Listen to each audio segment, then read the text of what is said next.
All right, guys, I wanted to go ahead and do this for you so that we could make sure we cleared up some things that might be able to help you with your homework tonight.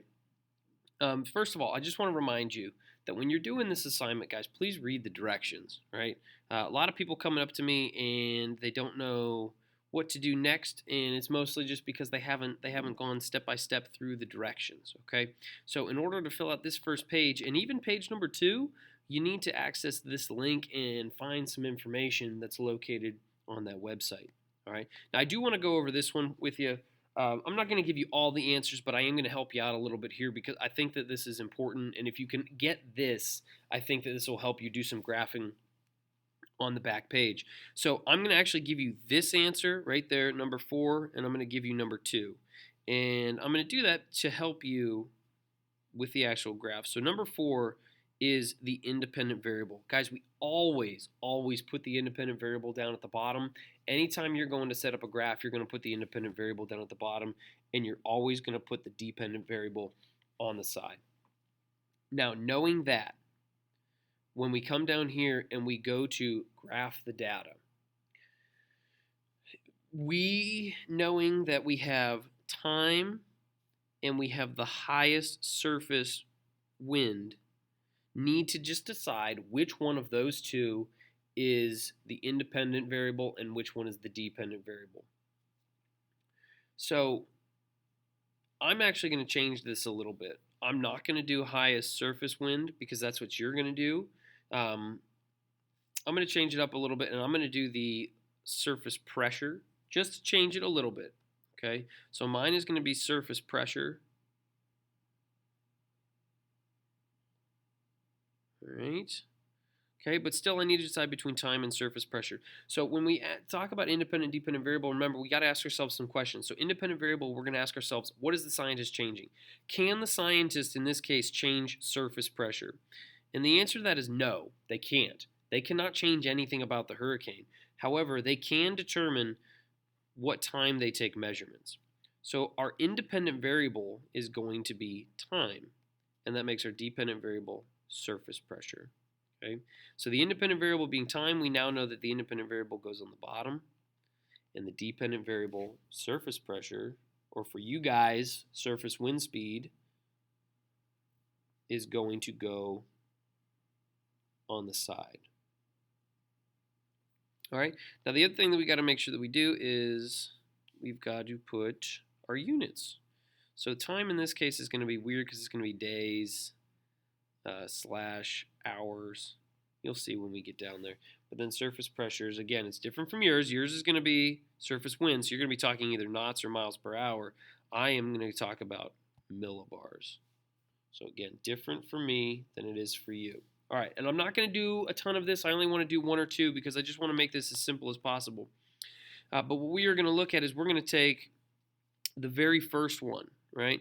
August 27th at 12:35 a.m.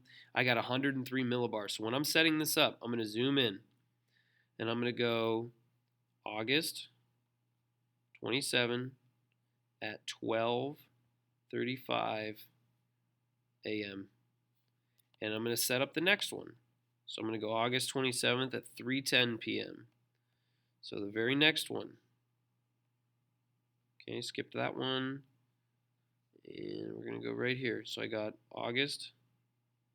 And to make this better, hold on, we can make this look a little nicer for you. Let's switch up colors a little bit. Let's go August, that way it matches. 27 at 3:10 p.m.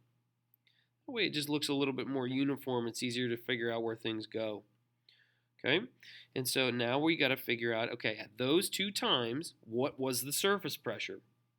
In order to do that, we need to label the side of surface pressure, and we need to determine a consistent rate at which we increase. So in other words, if our surface pressures stretch anywhere from 912 all the way up to 107, we know that we need to get from 912 to 107. So let's start and let's go 900 at that first one. And the second, we skip one, let's go 910. skip 1, and we'll go 920. Guys, you see how it's just consistent? Skip 1, and we'll go 930, 940, 950, 960, 970. Oop, hold on. 970, 980, 990, 1,000, and all we need to do is 1,010. Okay? All right, now let's go back to our points. So we got at August 27th, 12:35 a.m., 103 millibars.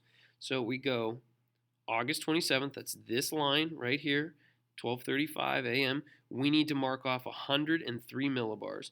So we are going to go up to 103. 103, again, we're going to switch colors just to make it simple. So here's our line. 103, we've made it up to this section right here. So there's 1,000. So we need to go just above 1,000.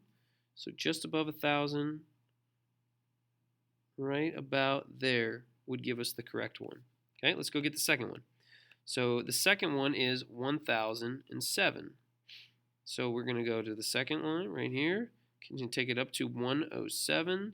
If this line right here is 110, we need to go slightly below that. So we're going to be somewhere around there. Okay, so guys, you just to point out again, you just need to be consistent. You need to be consistent on the bottom.